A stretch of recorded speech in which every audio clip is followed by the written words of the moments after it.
everyone, and welcome to Metaphysical Mondays, mental health, mysticism, and metaphysics discussion with Mike Ray and Dr. Gil Tavam. As always, I am your host with Metaphysical Sciences TV, Mike Ray. Tonight, I will be teaching this class, or this podcast slash discussion, and therefore best of both worlds podcast and class. And today we will be continuing our examination into the process of healing through metaphysical sciences and applied mysticism, or applied mystic or esoteric knowledge, and the knowledge of metaphysics. Now, a lot of people have been writing into us in Metaphysical Sciences TV in concerns to our other pod classes, Inner Secrets Revealed Kabbalah class with Dr. Gil Tavam, as well as my pod class with called Mental Health, Spirituality, Metaphysics Talk with Mike Ray.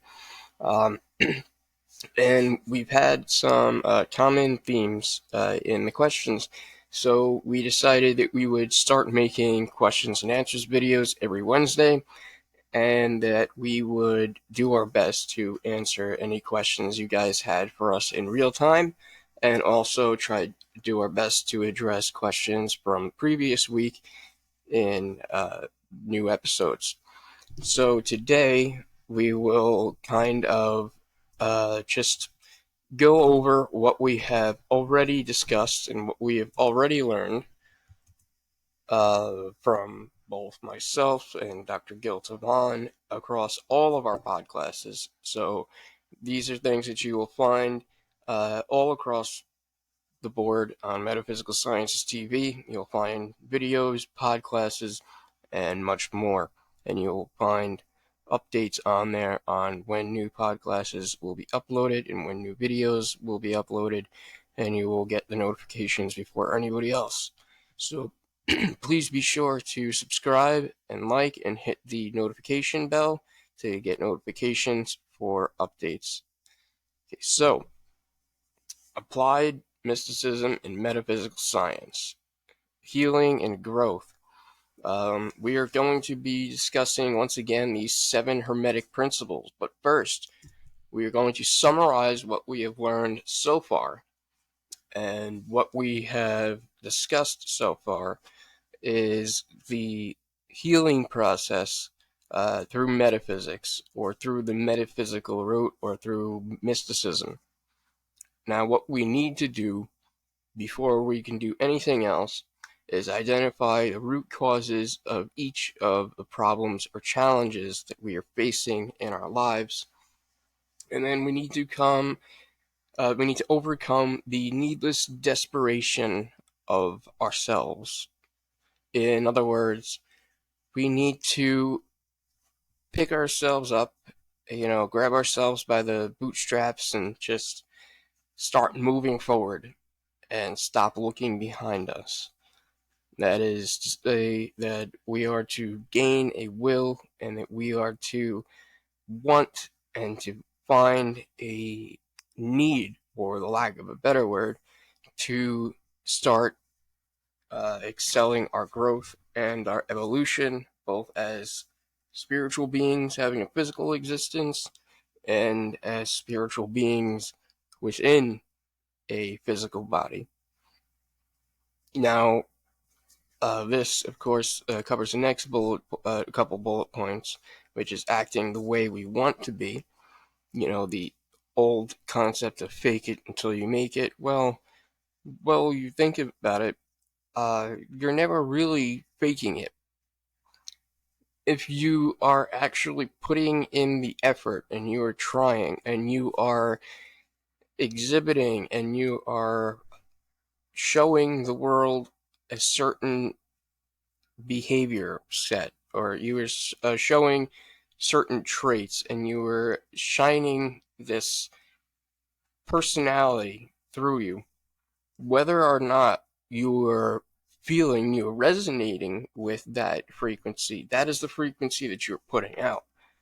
So even though you may not feel aligned with what you were saying, if somebody asks you how you're feeling, you say, I'm great, I've never felt better. Well, maybe your physical state, because there is a lag, there is always going to be it's always going to take longer for the material and the physical to catch up to where the spiritual is. So you may say, yes, I am feeling great, I've never felt better, but your physical state is still down here. But you have to keep your mind and your speech and your words, you have to be very careful about what you are putting out into the universe and what you are telling yourself in both your own speech and in your mind. So if you, as they say, fake it until you make it, well, if you make it, then you were never faking it in the first place. So we have to act the way that we want to be. That is a better phrase than, I believe, fake it until you make it, in my opinion. But again, this goes to the next bullet point, which is I believe that it is a little self-limiting to say that you are faking it until you make it, because if you can make it and you will make it, then, as I said before, you were never faking it. And of course, the growth comes through change, it comes through opposition, and through this change, we come closer to who we are. And who are we? Well, this is one of the later bullet points, but this is one of the biggest points in metaphysics and in mysticism, which is to find your true identity. So the question here, what solutions do mysticism or metaphysics offer? Well, it is discovering your true identity. And what does this mean? Well, your true identity is something that is personal, that is sacred, something that is between you and the higher will of all, the collective unconsciousness or the universal consciousness, the one mind. It's something that, as the next bullet point shows, that not everyone will have the same truth. They will not have the same true identity because we are all unique. Yes, we are all from the same source. We are all children of God, so to speak, in a matter of speaking. We are the same, but we also do shine the different attributes and the characteristics of creation through us. So that is why we look different, that is why we speak different, that is why we see things from a different perspective, because we are the different perspectives of the one mind experiencing mortality in a physical existence. We are spiritual beings having a physical existence. So not everyone's personal truth will be the same, because there are personal truths and then there are collective or universal truths. And when you truly find and know yourself, you will have less fear to live like a king and not be as affected by negativity and the negative actions or behaviors of others, because you will be sure of yourself, you will know your true identity, and therefore anything that anyone else says about you will not really rub off. It will not have as much of an impact on you, because you'll just, consider it, consider the source, take it with a grain of salt, and say, okay, well, I know who I am. This is how this person sees me. Well, okay, you can either do two things. You could either just completely disregard it, or you could try to help them see things in a different way. If you believe that the way they're seeing you, or the way that they're hearing you, or interpreting you, or listening to you, that they are not truly understanding or comprehending where you're coming from, well, that is up to you if you want to take on that challenge and responsibility in trying to change somebody's point of view. It's easier said than done. And of course, how do we begin? Through practical metaphysics and applied mysticism. Okay, now before we get to this next slide, there was a lot there that we just covered. So we will take a moment and just reflect on what it means to truly know yourself and to discover your true, authentic identity, your true identity, who you really are. Now, we discussed last week on this podcast, Metaphysical Mondays, mental health, mysticism, and metaphysics discussion with Mike Ray and Dr. Gil Tavon. Dr. Gil Tavon explained both the Kabbalistic idea of the evil inclination and the good inclination, which in Western philosophy, in which in Eastern philosophy has been known as many things, but we know it today most commonly by the terms our shadow self and our true, authentic identity. So I will bring up on the screen right now what we have summarized from last week. And of course, we are just summarizing what we learned so far right now for this class. So we have two selves. Two selves? Well, what does that mean? Who is the real us? Well, we have the false self, or the lower nature, the shadow self, or the ego self, which is an illusion. Beyond this physical, materialistic, animalistic, and mundane reality, it does not exist. So this is the part of ourselves that we convince ourselves into believing that we are our occupation or our job, and that we are the clothes that we wear, we are what we look like, we are the things that we say, we are the things that we said, we are the things that we think, we are these, we are a set of stereotypes and labels, and beyond this idea of this ego self, of this false self, it doesn't actually exist in reality. And then there is our true self, or higher self, and divine self. This is our authentic, true self, and it is realized by first acknowledging its existence. We must get to know our true selves as well as identify our false selves and analyze what we want to change as we continue to analyze how to change it. So it is very important, if we want to discover our true self, to identify the false self, to start to unlearn all of the narratives and all the things that we have been taught about ourselves that aren't true.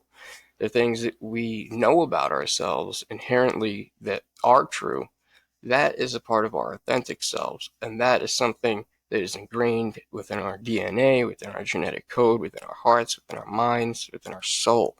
It is something that cannot be taken away from us. No one else can tell us who we are. If we go to a therapist, if we go to a psychologist, all they can help do is help us to realize who we truly are.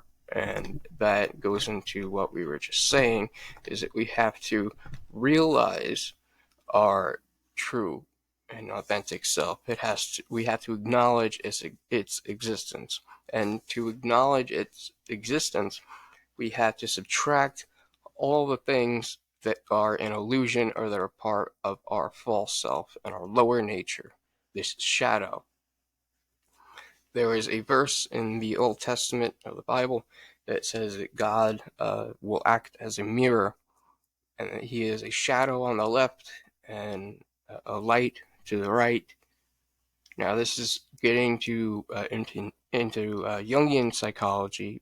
Carl Jung, the psychoanalyst, he pinpointed the shadow self and identified it very, very accurately. And of course, this higher self, this true self, or divine self, is the true core essence of who we are.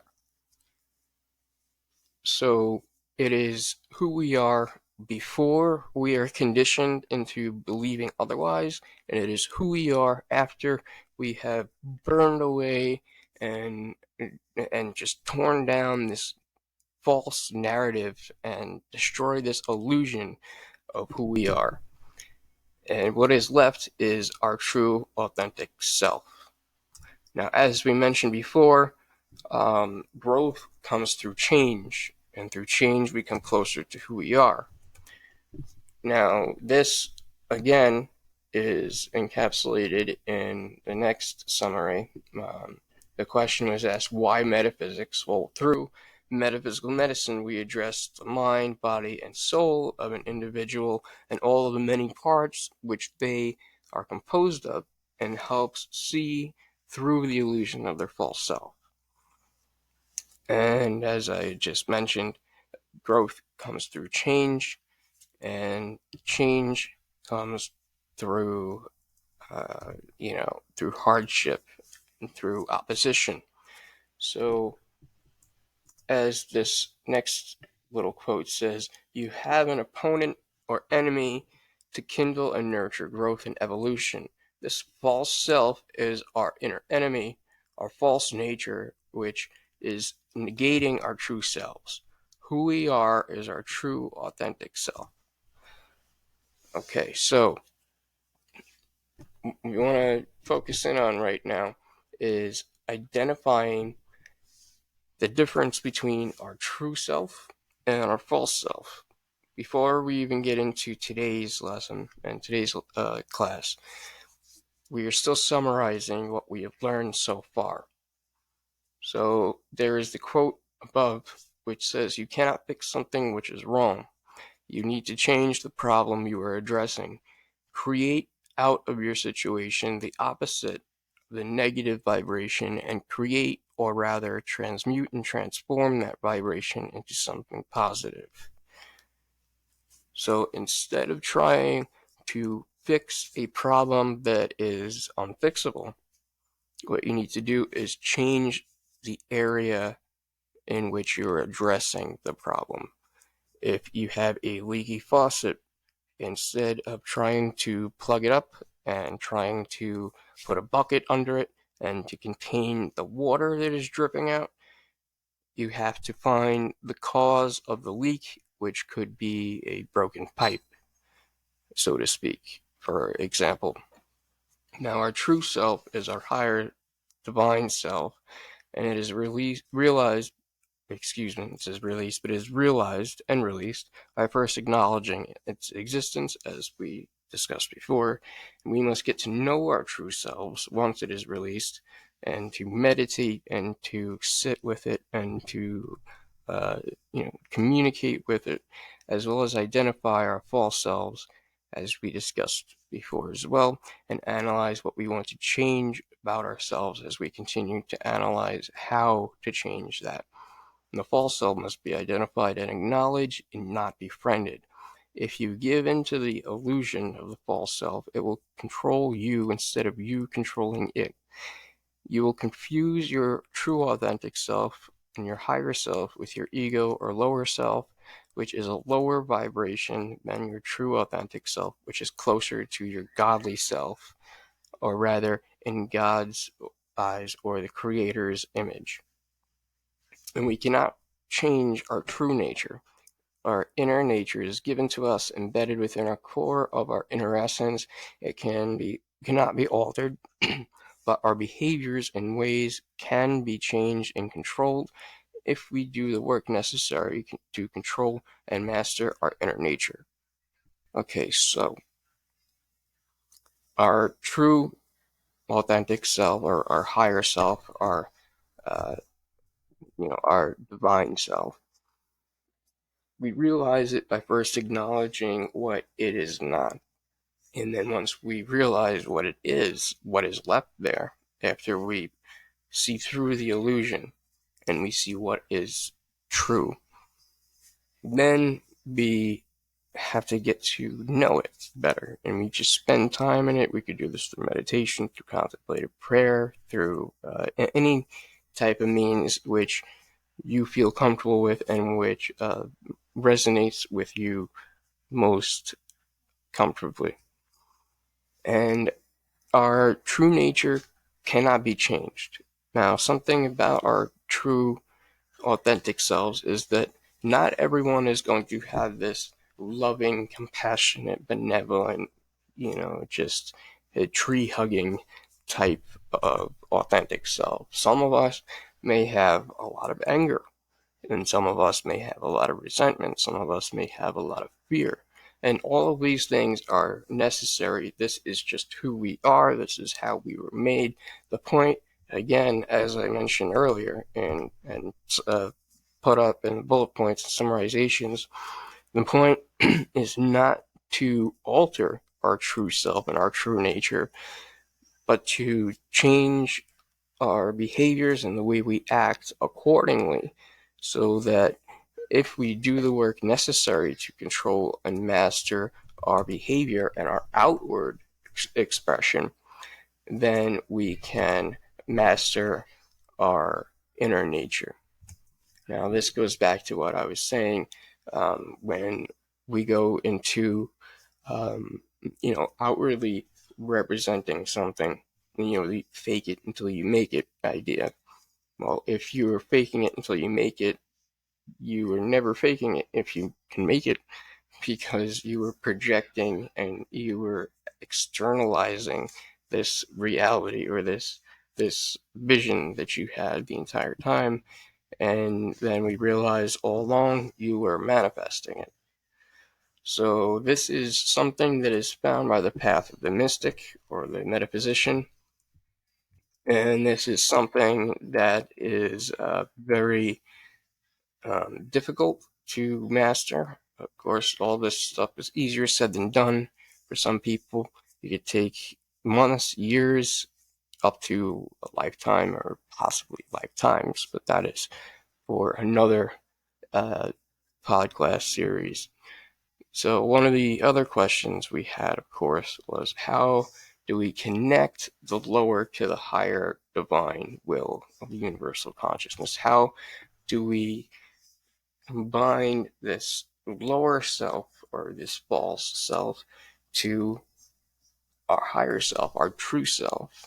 Can that even be done? Well, the answer is yes, because these things, as we said, our true self cannot be altered, our false self can be identified and can be seen through as an illusion. It can be seen for what it is, but nevertheless, it is still there.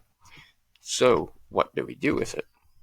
What we do is we try to take the lower and the higher and to connect them, to bring heaven to earth and manifest the kingdom of heaven on earth. Now, of course, we have a couple different graphic representations of the Kabbalistic tree of life, something we have learned in depth more about in the Inner Secrets of Real Kabbalah class with Dr. Gil Tavan, which I invite all of you to start watching that series. We have over 22 episodes as of now, going all the way through all of the sphera or the vortices of energy and different characteristics or emanations of the Creator on the Tree of Life. As you see here, we have the different, and they're numbered. We have the different sphera, 1, 2, 3, 4, and we see that there is a secret or hidden, quote unquote, sphera or vortice or point called Dot. Dot. And Dot is synonymous with knowledge. So this is very much what we're trying to look at right now. And the Dot is in between the combination of understanding and wisdom. So, or rather, understanding and knowledge. So we want to take these two things and we want to combine them so that we have divine inspiration. As we can see in these illustrations, what we want to do is take the divine will and bring it down all the way into our body's will.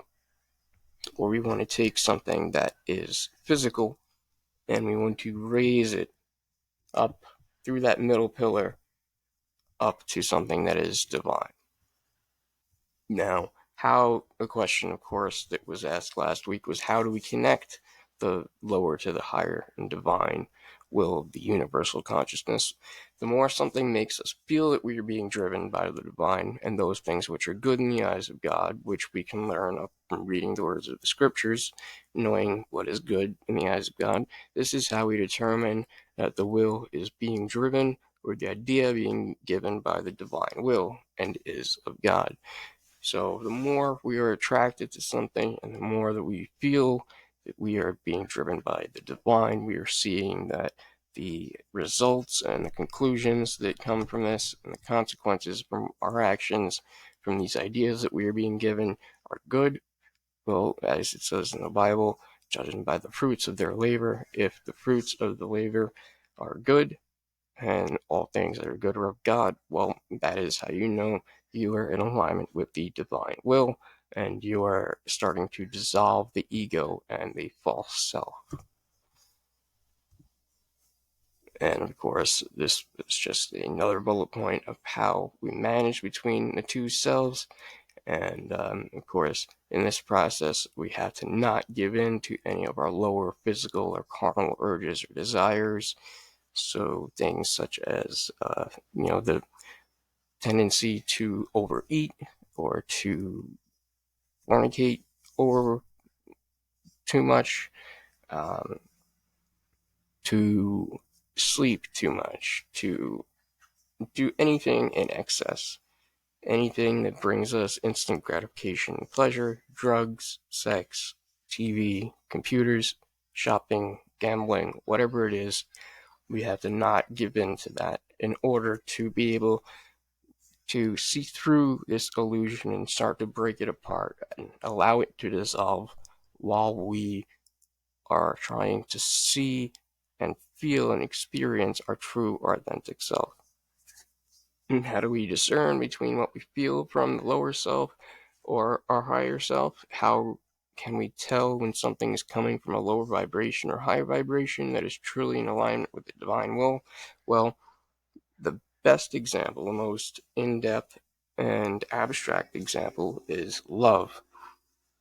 Love, of course, you would think, always comes from the divine. You would think everything that is, love, God is love, everything is love, all you need is love. Well, what is it that you love? What are you feeling the emotion of love for? Remember, there's a difference between the force of love and the feeling or the emotion of love.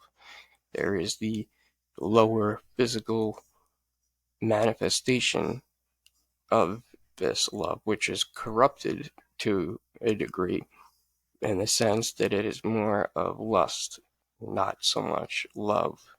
And this lust doesn't even have to do with anything sexual per se. It could be a lust for food, it could be a lust for a certain feeling that comes from drugs or even from another person.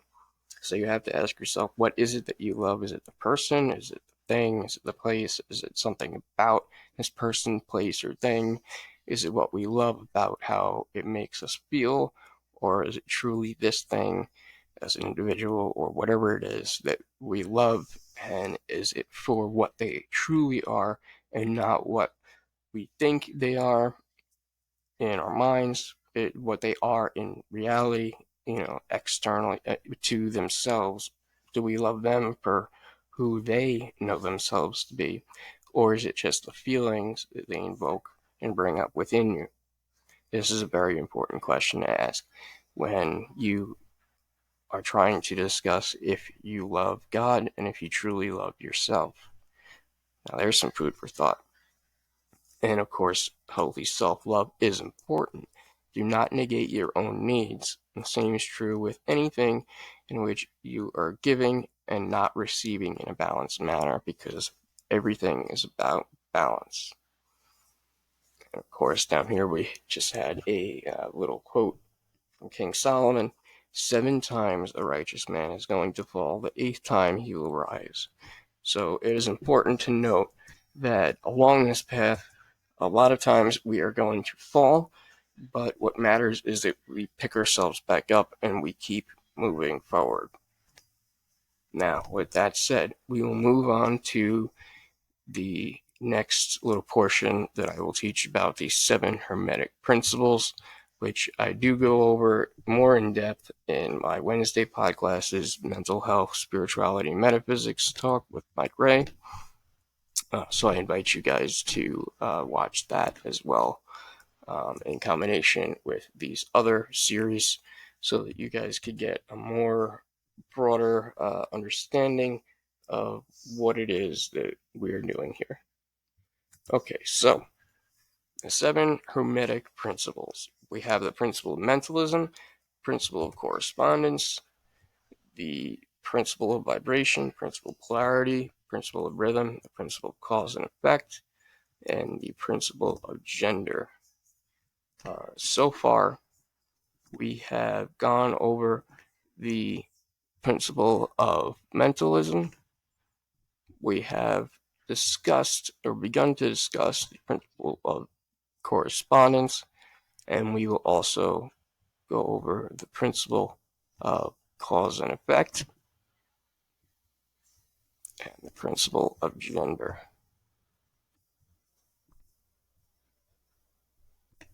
So, what we will see when we start to really study these 7 Hermetic principles is that a lot of them do correspond with one another, or are the cause and or effect to one or the other. And this is not something that is happenstance. This is because of the principle of correspondence, which I discussed in my latest Wednesday podcast. So if you guys want to check that out, Mental Health, Spirituality, Metaphysics Talk with Mike Ray, episode 6. I go into that in even more depth. So we want to discuss why do these different Hermetic principles or these universal laws, why do they kind of seem to go together, and why are they related and connected to each other, and why is it important to understand all of them to get a bigger, broader perspective of what is being taught? Why is it important to even get a wider perspective of what's being taught? Well, if we want to be able to apply this knowledge to our lives, it is important to know all the basics. As Dr. Gil Taban would say, we have to know all of the wax on, wax off, paint the fence. We have to learn all of the basics, all the baby steps, and we can't leave any step undone. We can't leave anything without fulfillment. We have to do our due diligence to go through the steps in a proper manner, so that once we get to the point where we are trying to create our own cause and effect, well, then we are able to understand the consequences of what those causes and effects will be. So today we are going to be discussing, once again, the principles of mentalism, correspondence, cause and effect, and gender. And of course, we have the representation on the left of the Kabbalistic tree of life with the meridians and the sacred letters which govern them, which we have gone over in Inner Secrets Revealed Kabbalah class with Dr. Gil Taban. We also have in the center with the 2 pillars, the pillar of severity and the pillar of mercy. And then all the way on the right, we have a depiction again of the David within the circle and within the tree of life. And we have on the left side, it says mother, on the right side, father. This is, of course, representing the divine masculine, divine feminine, the 2 sides that we have to us, which is encapsulated in the Hermetic principle of gender. And of course, the 2 correspond to one another, and this is all a rather emanation or a outward representation of the principle of mentalism. It is a manifestation of this principle. So we have, as we look further and further into these principles. There is the axiom in Hermeticism, as above, so below, so as below, so above. Excuse me, as above, so below, as below, so above. We can find this in the Kabbalion, which is a book on Hermetic philosophy, which I went over in my last podcast, and we will just go over very quickly and briefly today. We will go into the, let me bring it up, we'll go into the Kabbalion and see what this has to say about the principle of correspondence. And then we will discuss very quickly and see if there are any questions, how this relates to applying this knowledge to our lives. So we have right here principle of correspondence, as above so below, as below so above. This principle embodies the truth that there is always a correspondence between the laws and phenomena of the various planes of being and life. The old Hermetic axiom ran in these words: as above so below, as below so above. And the grasping of this principle gives the means of solving many a dark paradox and hidden secret of nature. There are planes beyond our knowing, but when we apply the principle of correspondence to them, we are able to understand much that would otherwise be unknowable to us, many times through the fact of being able to see that there is a reflection between the lower and higher worlds. So if something is going on in the lower worlds or worlds lower than it, then you can usually safely assume that this pattern of creation or these blueprints of creation are ones that are just being followed, and will permeate through the lower and higher worlds. Okay, this principle is of universal application, as just mentioned, and manifestation on the various planes of the material, mental, and spiritual universe. It is a universal law. The ancient Hermeticists considered this principle as one of the most important mental instruments by which man was able to pry aside the obstacles which hid from view the unknown. It's even tore aside its use even tore aside the veil of Isis to the extent that a glimpse of the face of the goddess might be caught. And this is going into the esoteric. The veil of Isis is the veil between this world and the other side in ancient Egyptian mythology. And of course, the goddess being Isis is the divine feminine. Just as knowledge of the principles of geometry enables man to measure distant suns and their movements while seated in his observatory, so a knowledge of the principle of correspondence enables man to reason intelligently from the known to the unknown. Studying the monad, he understands the archangel. Okay, so we will stop right there real quickly. And just discuss what that means. So, as with the principles of geometry, allowing somebody to be able to understand how to calculate the distances between distant suns and their movements, and to understand astrology and the stars and the movements of great big things. That starts by understanding the microcosm of that, understanding how things work on this planet, because of course we can't go out into space and actually measure these things. However, we can compare them to things which they correspond to on a smaller scale. And of course, this permeates through all levels of reality, or all of the worlds or planes of being or existence. So I will just bring up real quick the Kabbalistic tree of life with just a representation of the 4 different planes of being. which are Atsula, the archetypal world or plane of will and spirit, which is represented by the element of fire. Bria, the creative world and emotional plane, represented by the element of water. Yetzira, the formative world or mental plane, which is represented by the element of air. And Asiya, the physical world or material plane, represented by the element of earth. And of course, as you could see, these four worlds are each represented by a Hebrew letter, each one being a Hebrew letter in the four-letter name of God, Tetragrammaton, Vav He Yad He, as it is written from right to left.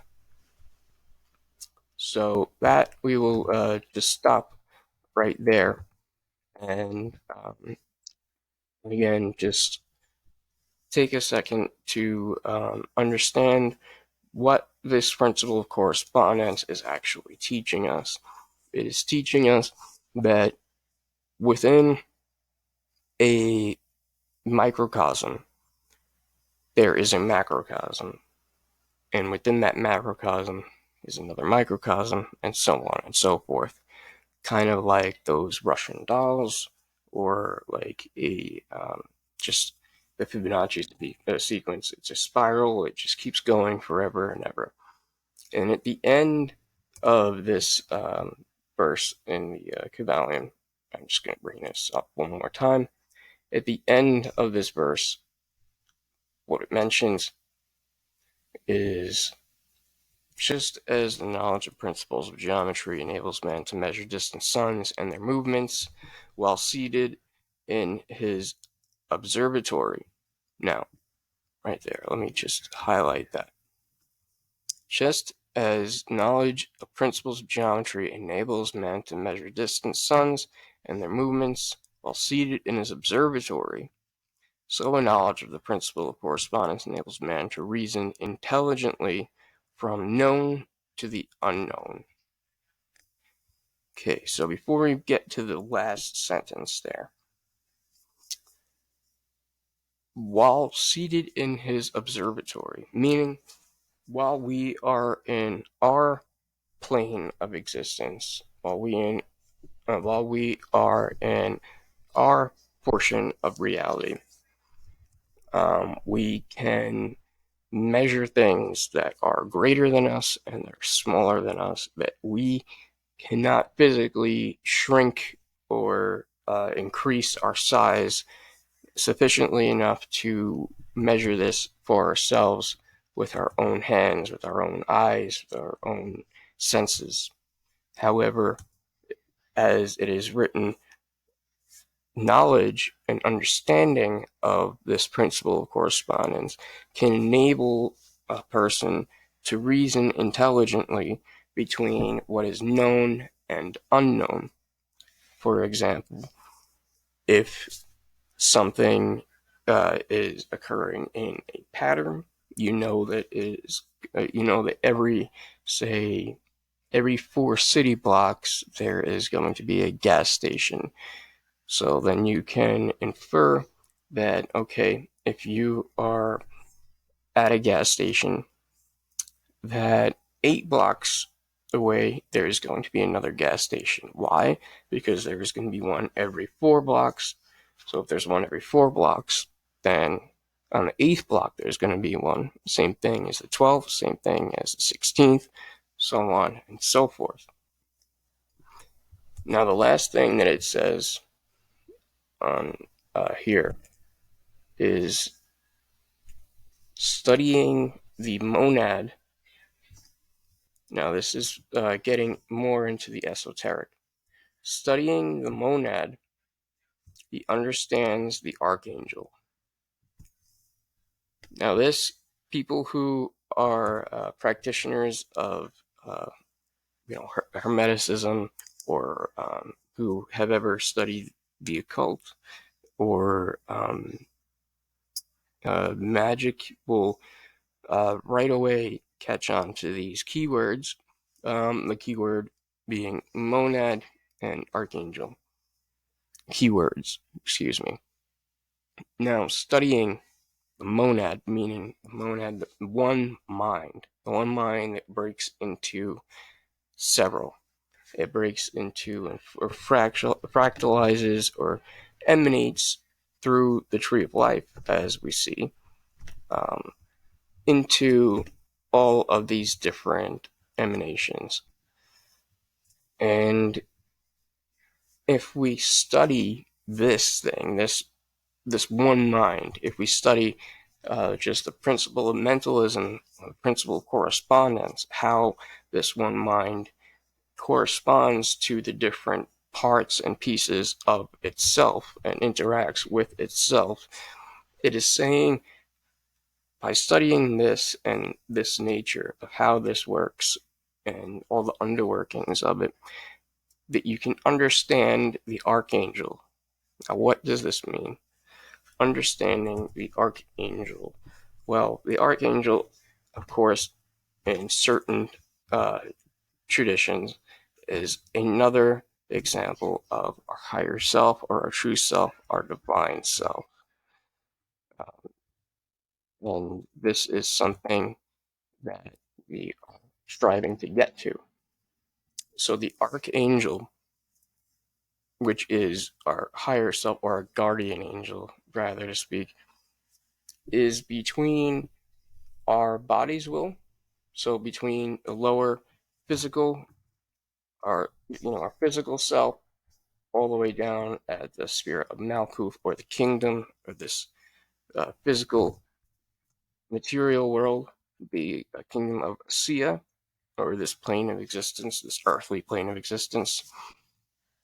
It is between that and the divine will, or the Ein Sof, the source of everything, the monad, the one mind. So if the one mind is the divine will, and the illusion, the ego, the false self is all the way down here on our body's will, and the archangel is in between, right here in the sphere of Daf, or knowledge. And of course, this knowledge is in between and is the combination of the comprehension of understanding and wisdom, or knowledge and understanding, creating that divine spark of understanding. And when we do this, we will see things from the mind of our archangel, or from the mind of the all, from the mind of God, from our higher self, from the crown, from the Kether.